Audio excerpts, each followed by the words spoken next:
तर आज डेली ब्लॉगने तर आज बनेल कोथिंबीर वडी। आज माझी सुट्टी होती तर आज काही तुम्हाला रडगाणं बघायला भेटणार नाही माझं कामावरचं। इच्छा तर माझी होत नव्हती काही करायची उठायची, पण असं वाटतं झोपूनच घेऊ, पण काय करणार, व्हिडिओसाठी काय काय करावं लागतं। आणि इथे आमच्या बाईला दही देत होते खायला आणि मस्त निवांत बसून चहा वगैरे पिला। आणि हा बघा रिकामा लाड भेटतो आमच्या बाईला, काम न करता काही पण। आणि शेवटी मी 9 वाजता कोथिंबीर वडी करायला घेतली। दिवसभर फक्त आणि फक्त मी टाइमपास केला इथे।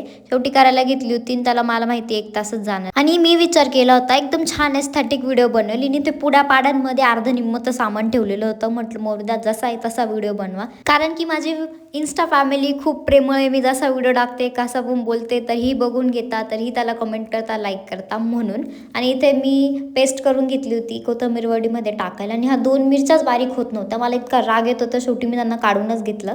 तुमच्या हिशोबानुसार बेसन घ्या, कोथिंबीर घ्या, काही पण घ्या, टाका पण त्याच्यामध्ये। आणि आता त्यात थोडं थोडं पाणी टाकून त्याला चांगलं मिक्स करून घेऊन, इथं हळद टाकायची विसरून गेली होती मी, तर वरतून हळद टाकली, परत त्याला मिक्स केलं।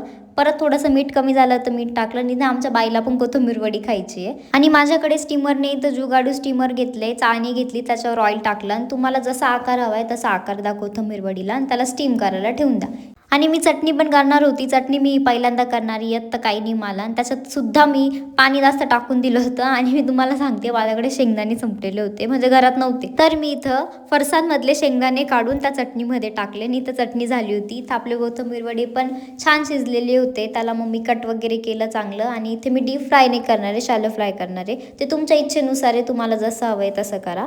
आणि हे बघा मंदिर खुला नाही की भिकारी आ जाते, तर इथं माझी बहीण आली होती खायला लगेच। आणि बस आजचा ब्लॉग कसा वाटला कमेंटमध्ये नक्की सांगा। बाय।